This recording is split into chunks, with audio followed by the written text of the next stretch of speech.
Folks, it's time for us to, in fact, head into a space where we have discussed not only the economy, we have discussed a number of issues that reflect the way in which India has shown its resilience in terms of bouncing back when it comes to demand and supply, when it comes to MSMEs, when it comes to the government and the impetus that the government has provided, how deep, how far it has helped certain businesses survive, thrive, or not do exactly that is something we discuss on this particular show.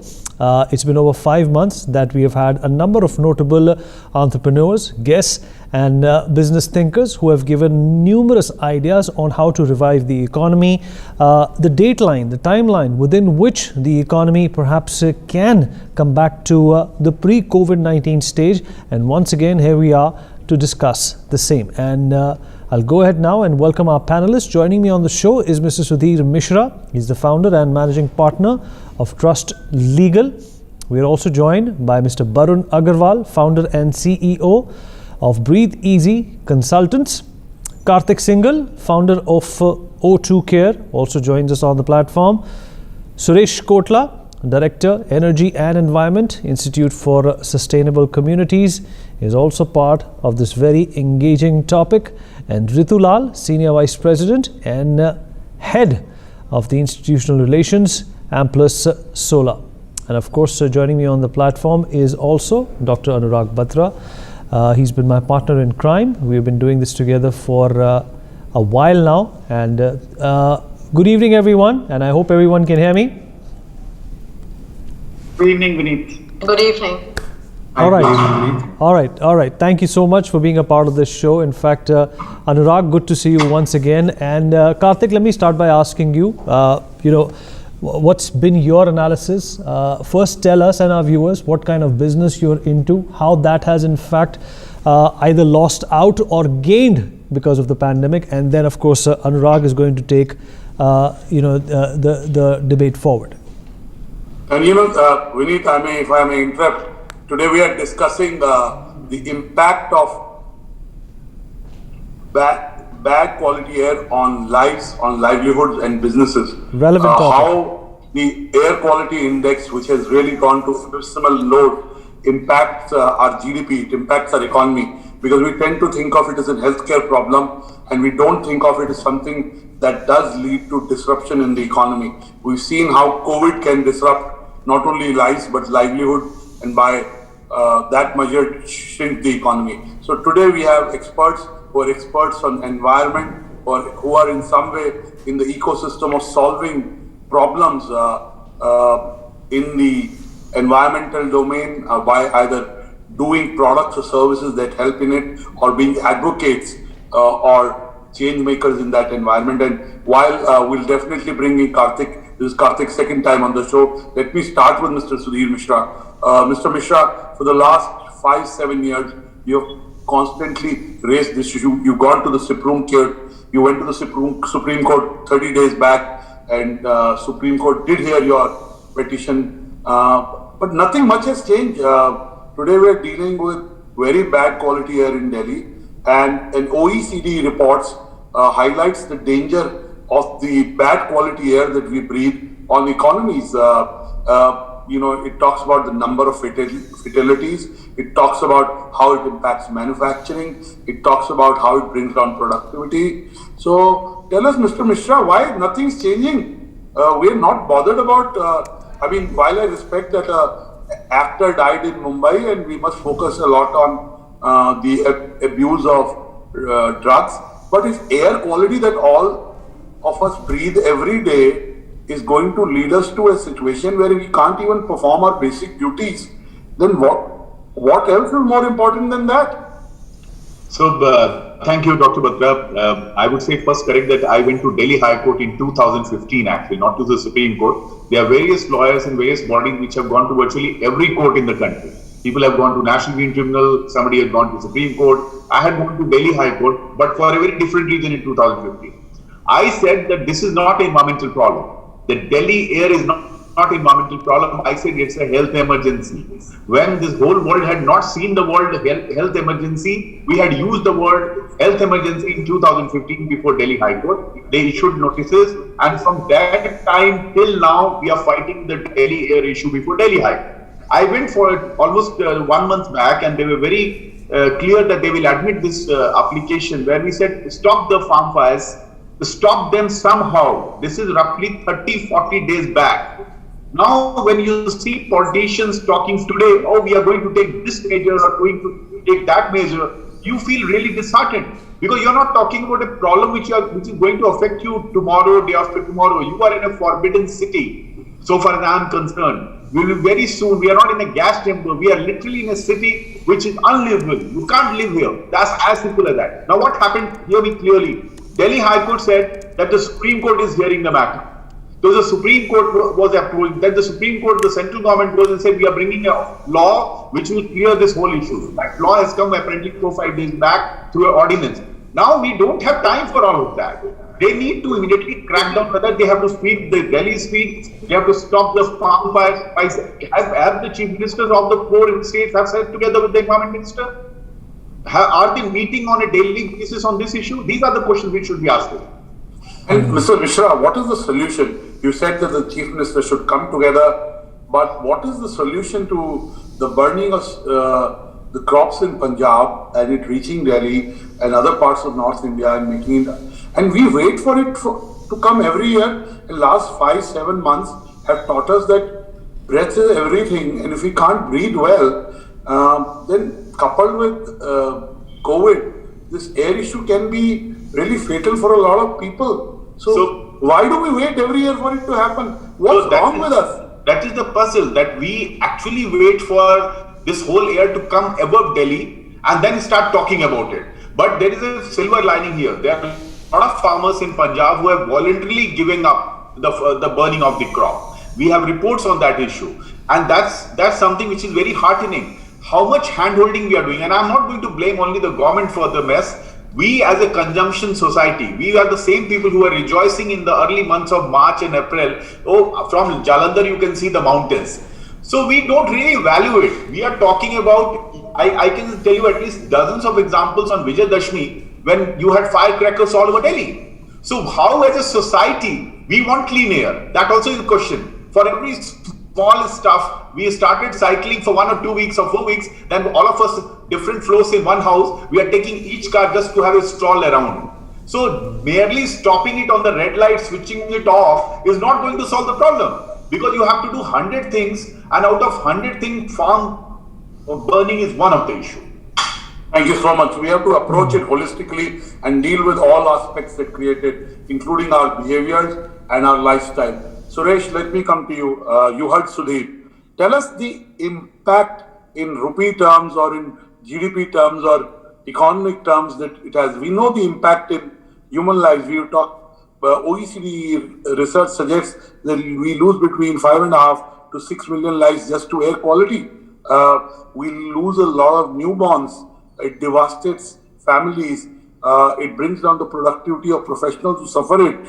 So give us a sense of how acute the issue is.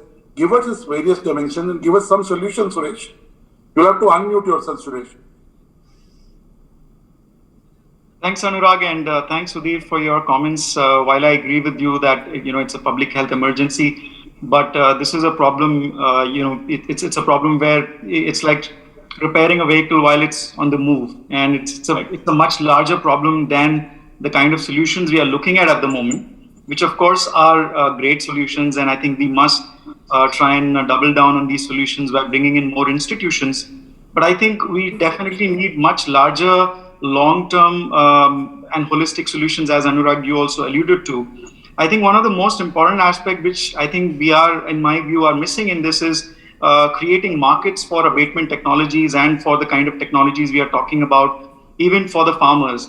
And currently this market, even though there are technologies available, but this does not really operate like a market the way it has worked in the area of energy efficiency, for example, and the kind of policies government has introduced there with perform, achieve and trade for the industries. I think it's very important that we leverage the markets and then try and create linkages between market for abatement technologies as well as public health. Coming to your question. And I don't want to bring China into the discussion, of course not. but China has promised, and we've seen if China plans something, it plans 2, 3, 4 decades in advance and achieves. China has set out a goal of winning the World Cup in soccer, and they bought every major soccer franchise and brought the best players to their country, coaches, and they'll get somewhere. You look at it from there. They've said by 2060 they'll be carbon neutral for a large country to, and we've known that when China puts a goal, they either achieve it or come very close to achieving it. And positive aspects we can learn from our neighbor China also. I mean, while we may have not so cordial relations for whatever reasons that are known to us, and we all feel very strongly about it for our soldiers and for our country. But good things you can learn from everyone. They are dealing, Shanghai was unlivable, even more unlivable than Delhi, but they've been able to bring that down. So what can we learn from China and other countries, Suresh? So I think one of the learnings that, we've been trying to promote as an organization, we are a non-profit organization that's working in the intersection of communities, cities, and industries. I think one of the aspects that I see which we can really build on is there's a lot of data that's available in the public domain right now on air pollution as well as public health. And I think it's time that we try and look at the impact of air pollution, as you were talking about, looking at this in association with the economic impacts. And I think we can very well do that if we look at the pollution data with the public health data and look at the economic impacts in terms of the life expectancy that's reduced for people who are working in the factories or the people who are living in the communities or the premature deaths that are happening. So what are the solutions, Suresh? Give us 1 or 2 bullet point solutions. So I think one of the primary solutions, which I believe has been talked about a lot, is creating awareness amongst people, because I think even though, and I think the classic example is COVID-19. While we were all advised to wear masks, we still see people not wearing masks. And I think air pollution is, a challenge as far as, immediate measures to be taken. I think people should wear masks like N95 masks.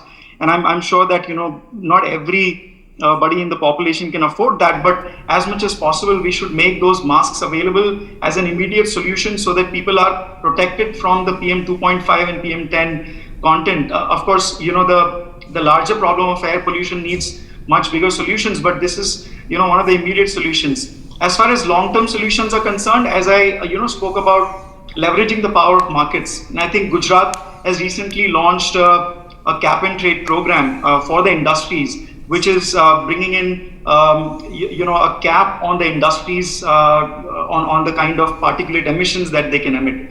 And I Thank you, Suresh. Let me bring the other participant before we get more from you. Barun, I know you, your company, your family, your father-in-law have been advocating the quality of air for the last 25 years. Not much has changed. Maybe a small part of the society can afford the solutions in terms of costly air purifiers, bringing in the plants that help in better quality oxygen. But what are the solutions we can do at the government level, at the policy level? Barun Agarwal? He's not here, Anurag. I don't think Barun Barun hasn't is been here. able to join. Let me take the question to Ritu.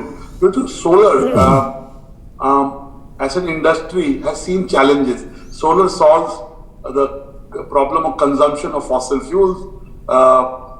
We know that we don't need more non-renewable energy, so on and so forth. Now, again, solar is not really growing in the way it should have grown. Again, China, in terms of production, beats India on pricing of solar panels, right? We have to import ingredients from there. While our Prime Minister is talking of Make in India, and he's talking about Atmanirbhar, how do we make sure that the solar industry is competitive and hence becomes widespread and in some way becomes part of the solution? Ritulal? Thank you so much. And you've asked an extremely pertinent and a very difficult question that I will have to answer differently depending on which hat I'm wearing. As an industry professional, if I were to look at the best cost, high quality solar, the best source continues to be China. Unfortunately, we now have, from a price point of view, I say unfortunately, we have what we call safeguard duties imposed, and it is likely that further customs duty will also get imposed on Chinese imports. Unfortunately, our the domestic manufacturing back end is just not there. So solar modules, or panels as we call it, are simply an assembly of solar cells. We barely make any solar cells in this country. I think our combined module manufacturing is less than one large Chinese company's individual module manufacturing. These cells in turn are made out of silicon wafers. We don't make any. So even when we are imposing restrictions and trying to grow the domestic industry, we are just catching the last end of the manufacturing, literally the assembly. And unfortunately, this is not just true for solar. In a lot of industries, what we find is Make in India is really becoming assemble in India. And we don't have the back end. It is, I don't know how successful solar is going to be, given that over 90% of manufacturing in the world is controlled by China, even if it's not all made in China. And in this sphere, they are innovating, they are buying patents, and really making next generation products that are not really available locally. So how successful India's domestic manufacturing on solar is going to be is not an easy question to answer. And sometimes I feel that, in trying to not buy from China, it is possible that we may end up hitting ourselves even more than we hit China. Because at the end, what is very, very important is we get high quality renewable energy at a low price. So that is where I stand on it. And I really don't know what the right and while the government wants all this to happen, we have the Solar Alliance, we do our annual solar conference, we try to bring investments into solar.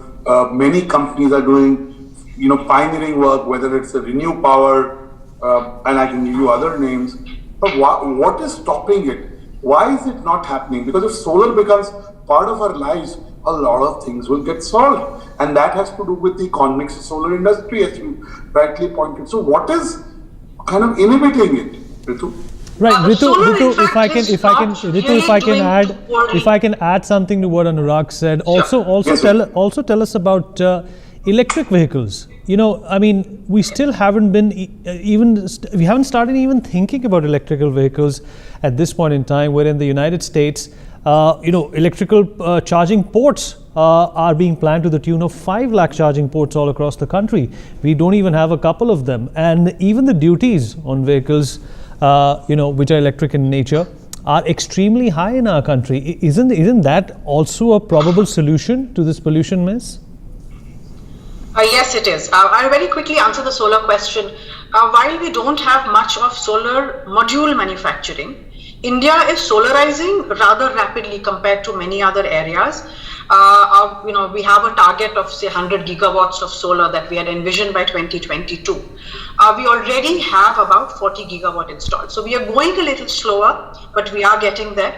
Utility scale solar with the solar parks and all that, companies like Renew, as you mentioned, they are growing much more rapidly. Unfortunately, the area that my company Amplus works in a lot, rooftop solar, is not growing the way it had been envisioned. The main reason behind that is policy issues. Unfortunately, India has a lot of subsidized electricity, and the burden of paying that subsidy is on the distribution companies. When we look at solar, most of my clients are industrial and commercial clients. Even if I look at residential solar, it will be people who own houses with roofs. So high-end individuals, high net worth individuals, comparatively, right? These are the people who are the bread and butter for distribution companies, the utilities that sell electricity. So unfortunately, while solar is cheap, it is cheaper today for most of us at home and at work. And it is cheaper over our lives and our environment. There's no cost to our life or environment. It hits the revenue. It is not an economic imperative. It is not, but it hits the revenue of the distribution company. I agree. That is why there are impediments to getting to rooftop solar. Okay. This is not an insurmountable problem, and there are various ways in which the savings from rooftop solar or any solar can be shared with distribution companies. It does not have to be a rooftop owner versus a DISCOM scenario. And I think the government is working towards these. Companies like ours have also given suggestions on how we can do this. So let's see where that goes. Electric vehicles again, and I think this is something which is true for innovations across any sector in India. We are not looking at innovations. We wait to see something that succeeds, and then we try and replicate. We are not early adopters. We are not. Yes. Yeah, we don't take the risk and we do not take the risk. We want to see what succeeds. We stick with the status quo. Right. But I think Prime Minister is changing that. The Prime Minister and then we try. Yeah. Yes. So we need to change the way we think. Okay, all right. Absolutely. Okay. Vehicles otherwise. Okay, before we move on. Not going to solve your problem. All right. Unless you charge it with renewable energy. Otherwise, what are you simply doing? If I'm going to plug in my electric vehicle in Delhi at night, and it is going to charge on thermal power, somewhere in the country, you're burning a lot of coal. You're absolutely What right. you're doing is moving the air from Delhi, which is okay. I understand the air here is unbreathable, and maybe the air somewhere else is less toxic. So we are spreading the toxicity across the country. But the idea should be that as you add electric vehicles into your system, you create a charging infrastructure that is also cleaner. Okay, all right. That's how it will integrate into the, and become a transitionary thing towards a cleaner, more sustainable environment. Okay, we need to take a quick break on that note, folks. We'll come back and continue with this chat. Be right back.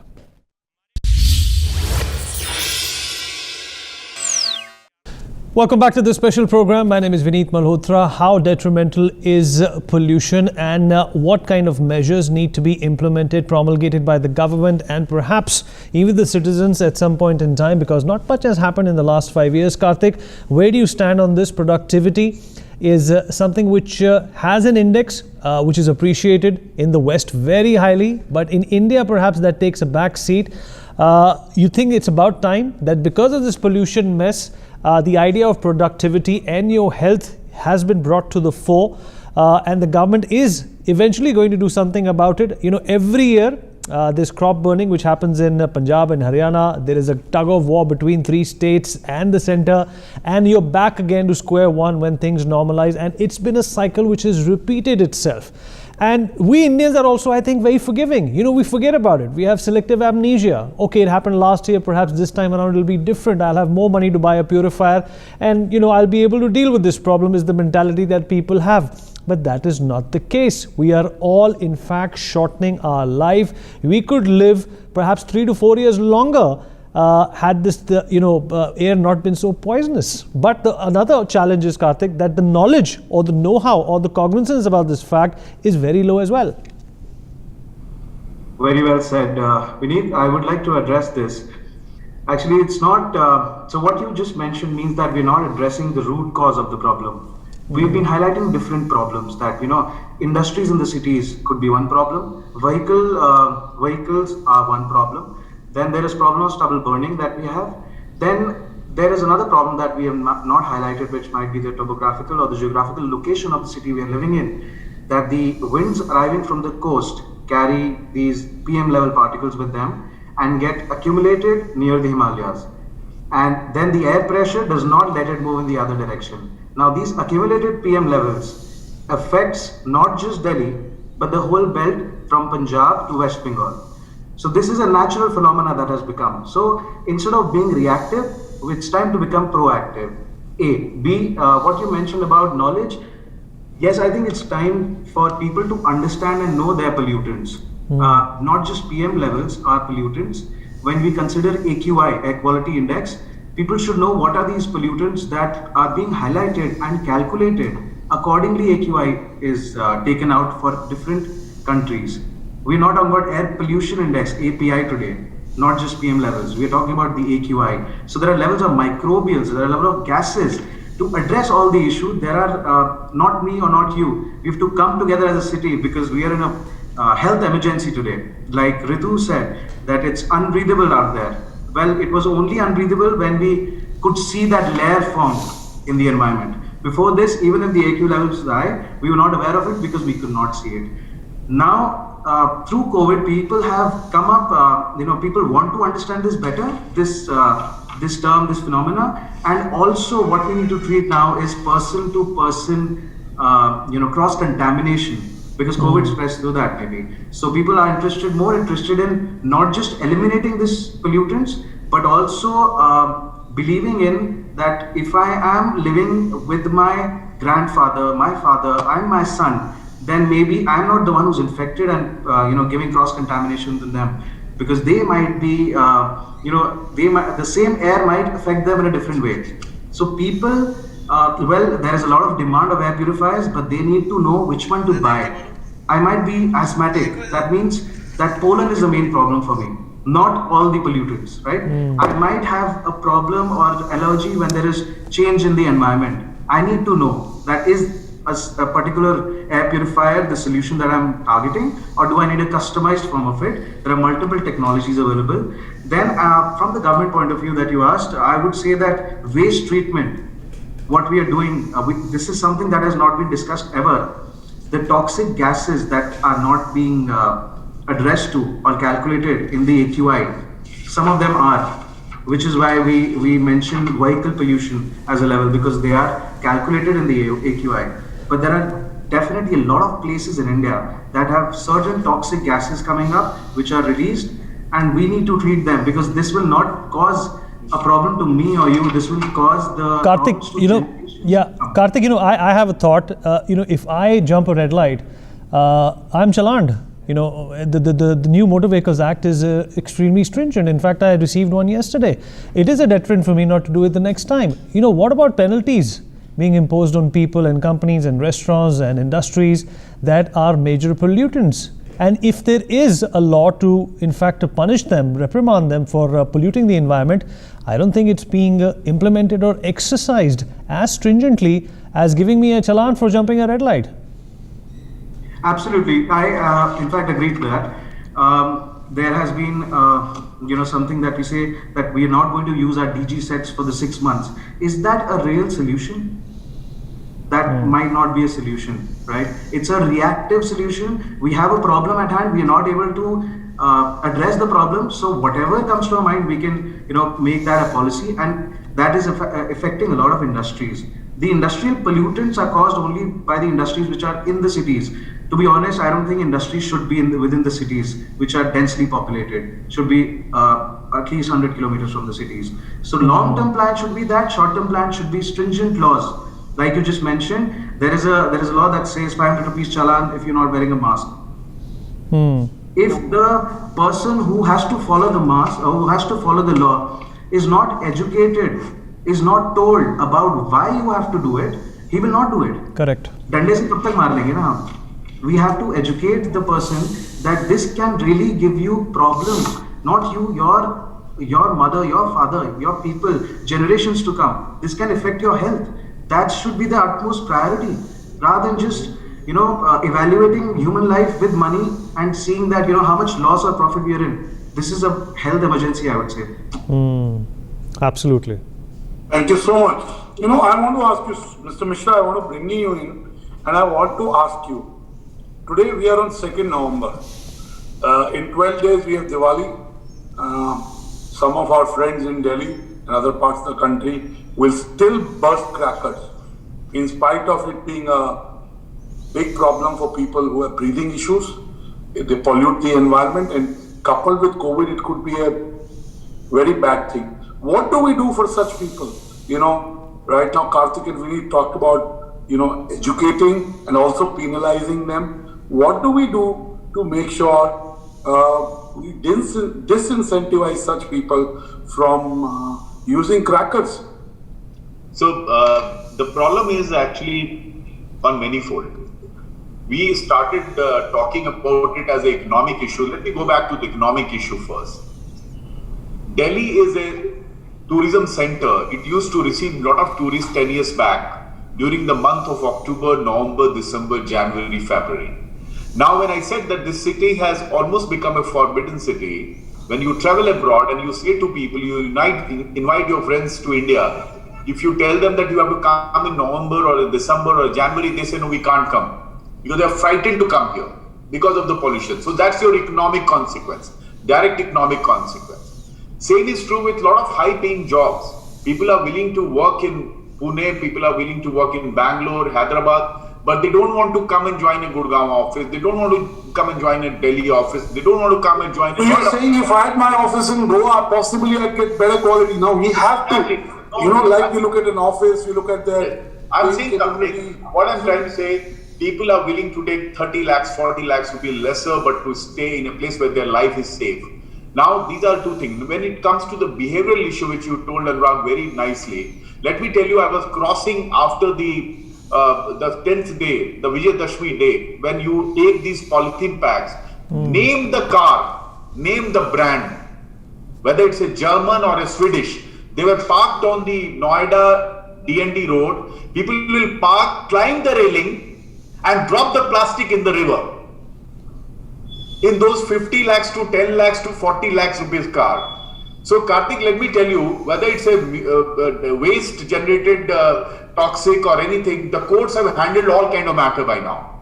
That's why I said that at least 30 petitions on air pollution is continuing in different courts in Delhi. You can't solve it with judicial intervention anymore. That's what my understanding is. You need the same political will. If you want this city to be visited by people, if you want people to walk in this city, you need the same lockdown kind of nature of this government. You say that you save 1 crore lives by doing 2 months lockdown. I will agree with that. But if there is no political will to give you clean air, then you cannot tell these people and to me or to convince me that I don't further pollute for next 40 days, Anuragji. Next 40 days you have all the festivals. I am not even naming them. Because if I'll name one festival, they'll say you named this festival. Mr. Mishra, all the festivals are lined up. Mr. Mishra, and all the crackers will be bursted. Mr. Mishra, Donald Trump called us filthy. Do you think that is enough to galvanize some political will? Donald Trump also thinks that environment and warming is a hoax. He's out of the Paris Accord. Donald Trump says seriously, okay? Donald Trump is himself a hazard to the world, not just to America. No, that was not the point, Anurag. That was not the point. The point is, Mr. Mishra is talking about political will. If Prime Minister Modi considers him a friend, then him calling India as filthy should stir up some imagination on how to deal with this. I totally understand what you are saying. My point is, I'm not going to in the political debate. I'm only going to say, I know if the Prime Minister will sit and see, he will say to the Chief Minister, look, form out a strategy so that this city, which is called Indraprasth, which is one of the best heritage cities of the world, should be visited by lakhs and thousands when COVID goes away and people work in the city, children run around. Then you need a political will today. You need a political will, then only all these purifier and other things are not going to solve anything. And maybe the states and cities can market themselves in terms of differentiator being the air quality, differentiator being the environment. But you can't be climbing stairs to drop plastic in Yamuna. Who can clean it? No project can clean it. That's the reality of our country. I can tell you, Mr. Mishra, I was not one of them. But Suresh, on a serious note, what are the solutions? We've heard lots of issues which contribute to India being India can be a lot more cleaner in terms of waste. The quality of air can be better. The usage of solar can be better. Our behaviors on important days like Diwali need to change. If India wins a major tournament, we don't have to crack crackers. We can possibly distribute food, help people. How do we change the mindset of people in India? So, again, a very pertinent question, Anurag, and I would like to highlight two solutions that I think could really be game changers.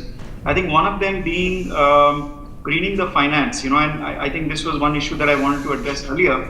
Currently, all our investments, although we talk about green investments, but the banks, when they lend loans to industries or to other agencies that are setting up businesses, there's hardly a criteria where how sustainable the business is or the kind of business they are looking forward to start, what's the kind of impact it will have. Although we have the EIA norms where they have to assess the impact, but I think greening the finances where a lot of international organizations, bilateral, multilateral organizations are moving towards, where they are setting ESG criteria, environmental criteria for countries where they would like to bring in investments.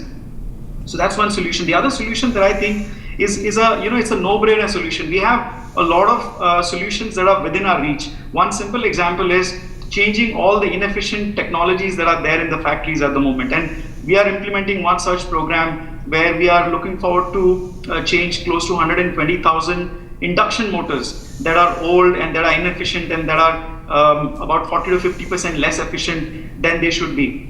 Replace all of these inefficiencies with efficiency. And maybe maybe in policy incentivize that switch, right?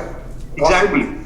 Yeah, market-based policies, again, I think any policy, especially policies that address pollution, have to be market-based policies where there is incentive for the one that's not polluting and there is a penalty or, a higher fee for the one that's polluting. Okay. Again, alluding back to Vineet's point that, the polluter pays. And I think this is all possible if you are able to create market-based mechanisms. And once these market-based mechanisms are in place, then they on their own transform the market and the situations that we are trying to address through that market. Okay, we'll take a quick break on that note, but there's more to talk about on the other side.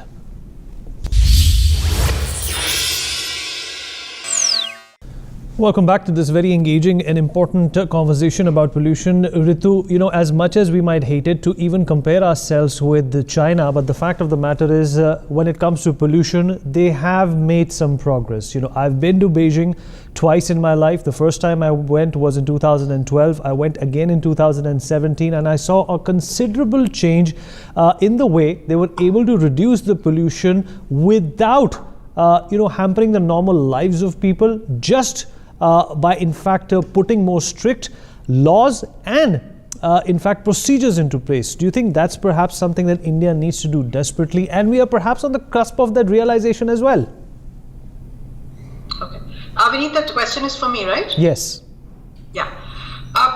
Definitely we need action now. Unfortunately, we're not getting anywhere. I remember the same situation last year. If anything, I don't know if it's going to get worse. Last year, the AQI numbers were far worse than what we're seeing this year. And we railed and we ranted and we all bought masks and then we didn't get anywhere. And, we're going to do this every year by the looks of it.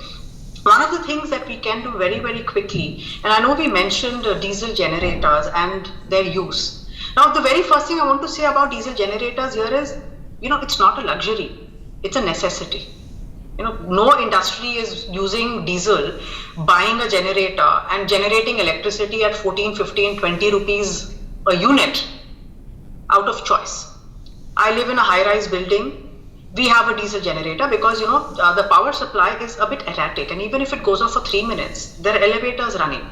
We can't have elevators stopping. I can understand you telling me not to use air conditioning within my house. But there are things which are absolute necessities. We use DGs because we don't have good power supply. If we had good power supplies, why on earth would we be buying diesel generators? So let's attack the problem at its source.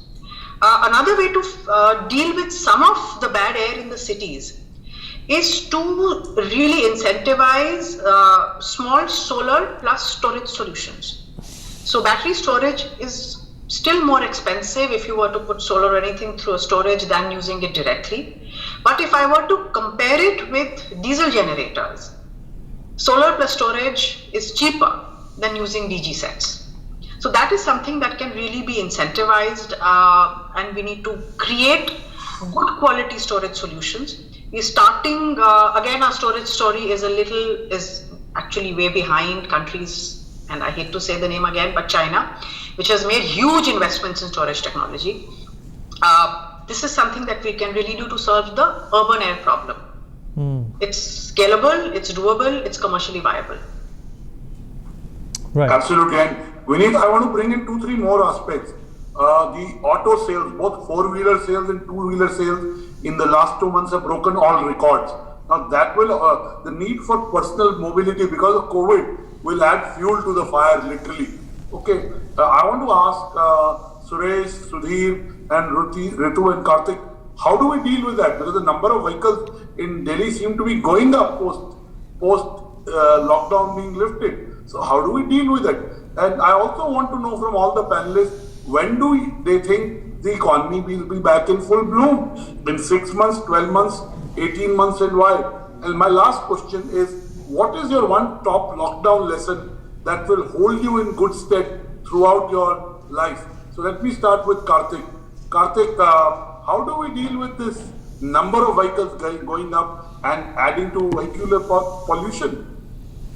We need to understand the kind of pollution a vehicle creates. You get carbon monoxide, you get nitrogen dioxide, and you get high levels of carbon content. What we need to treat right now is a mixture of everything. I feel the number of vehicle sales will not go down, sir. With COVID coming into picture, people are not traveling in buses, not traveling in metros. So I'm saying the data proves, whether you look at China, you look at India, you look at the last 2 months, 4-wheeler data or 2-wheeler data, it has gone up. So I'm with you. I know it's going up and it will add to vehicular pollution. I'm saying, how do we deal with it? We need to treat this the pollutants from the source, having more effluent ways to treat waste, especially in densely populated cities, having stringent laws, and also having a tap on number of lives lost because of asthma, because of pulmonary disorders, because of respiratory lung issues in India. I think that is when people will really, listen to what experts have to say and how we can take care of this. There are certain pollutants that are never discussed, sir. I'm sorry to say, but a husband and a wife sleeping in a room with no recirculation air in winters for 8 hours, they are just breathing the same CO2 that they're releasing. That is a bigger pollutant inside their house than PM levels, because the CO2 can really give them a lot of different issues and diseases. That the same happens with kids when they go to schools in winters with 50 students in the same class and there's no fresh air. So that the main pollutant that needs to be eliminated is CO2 and not PM level. So we need to actually make people aware of what is the issue, what is the problem. And the government, when an upgradation from diesel to another technology or the motors happened, the government invited the big manufacturers that when can we be ready for this particular technology to be manufactured in India. Here I feel it is not happening. We being the largest manufacturers for central air conditioning and air purification systems in India, I feel that a lot of experts are always trying to just communicate to people, to consumers, but really the government has to take an initiative on bringing in people, experts together and planning a solution, not today, maybe 3 years down the lane. Maybe next time Mumbai will come into this. Today Mumbai has an EQI. I think it's a cultural issue, Karthik. Every year we know Mumbai will get floods in July, August. Every year know in a certain month in Chennai we will run out of water. I mean, we wait for it to happen. We've completely run out of time. If we've completely run out of time, I'm trying to highlight the AQI in Mumbai might not be that much in Delhi. But the AQI levels, the kind of pollutants that they have. Okay, Karthik, I hate to cut you short. But Anurag, we have run out of time. So quickly, everyone, if you can answer Anurag's question, how do we get the economy back one by one? And then we'll wrap up. We just have a minute and a half left. And qualify why you think it'll be back in 6 months, 12 months or 18 months. Quickly. Let us start with Mr. Mishra. When do you think the economy will be back in full bloom? I think 1 year. It will take at least 1 year. And why do you feel that, Mr. Mishra? Because I feel that there are certain sectors which are doing very well. They have already started picking up, but they have the traditional tourism, hospitality, and a lot of other sectors which are traditional manufacturing. These will take longer time to reboot. But more importantly, I just wanted to make one point with regard to air pollution solution, because I only talked about the problem. Is that if some big company like the $1 trillion companies which India is making nowadays, and a lot of a splash was with regard to them during the lockdown, they should do a media campaign. They should put media campaign into it, some innovative media campaign which stops people from, which actually does some shaming, which is very important for even ordinary citizen today. That is something which I want Dr. Batra, for you to think that who will be that person who will take a media campaign into this area. All right. Okay, Mr. Mishra, and what is that one top lockdown lesson that you learned in the last 8 months that will hold you in good stead, both as a human being, as a legal entrepreneur? That I don't have to travel that much in my car. Okay. Okay, that's a very relevant point you make. Suresh, when do you think the economy will be back in full bloom and why?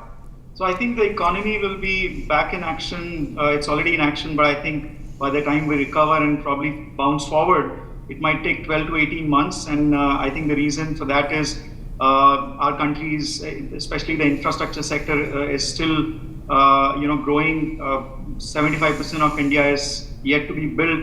So there's a lot of investment that's coming in that sector. The automotive sector is growing. You were just talking about that.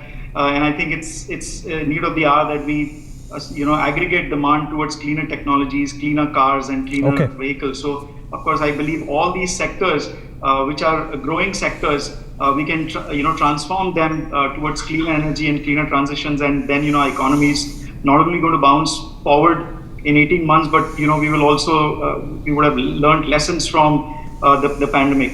And I think for me the biggest take back from the pandemic is to think divergent. I've been working from home more than actually going to the office.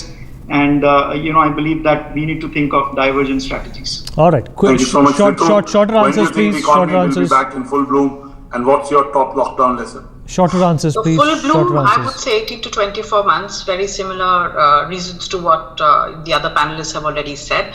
I think it will take that much time for those sectors that have really been hit. Some companies have died. Maybe newer ones will take their place, and it will take that much time for them to come on. For me, again, the biggest learning is, when and it's an oft-used term now, the new normal, some of it is here to stay. Because what the lockdown proved was what scientists were trying to say, that there is a real impact of air pollution. And, like you said, from Jalandhar, we were seeing the mountains. We saw the cleanest air in Delhi in years. And we learned that there are different ways of working. We adapted. I'm not saying we'll do away with face-to-face interactions forever, but a lot of them can be changed. A lot of conferences can go online. Sessions like this have gone, almost half online. Okay, all right, Ritu, can I ask you to be quicker, please, because we have completely run out of time. Karthik, you're the last one. Short answer, and I'm sorry for this, but we have a time limitation. We wrap up. I told this last time as well. I think it'll take about 18 months or more. As an industrialist today, I'm just trying to sustain. I'm not trying to grow, to be honest. We're all trying to just sustain for the next 18 months, and then we would invest more. And for my lockdown lesson, quickly, invest more in R&D. I've learned that, and with the government, giving us an inspiration of Make in India, and I feel invest in R&D and be ready for what can come tomorrow.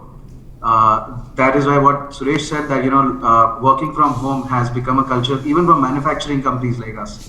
Okay. All right, wonderful. Thank you everyone for being a part of this amazing and insightful discussions. I hope all of you had the equal amount of fun as I did. Thank you very much. And folks, we dip into a short break. I wanted to ask you, who are you betting on, Biden or Trump? I know NewsX over the next 2 days will do special coverage of the American elections, and it has an impact on the environment because Trump believes, sustainability, environment, all is a hoax. Well, yeah. He believes, Trump is so who actually are you betting on? Trump actually believes that climate change does not exist. He's moved out of the Paris Accord. So who are you betting on, Vineet? Well, it's not about who I'm betting on. The numbers point towards Biden. Unless Trump can pull out something from his hat, which he's very much capable of, if he doesn't move out of the White House, which is very much a possibility, then you'll have a stalemate at hand. But so far, it's the Blues who are going to be defeating the Reds. Thank you so much, Vineet. Thank you, guys, and we'll take a short break, folks. Be right back.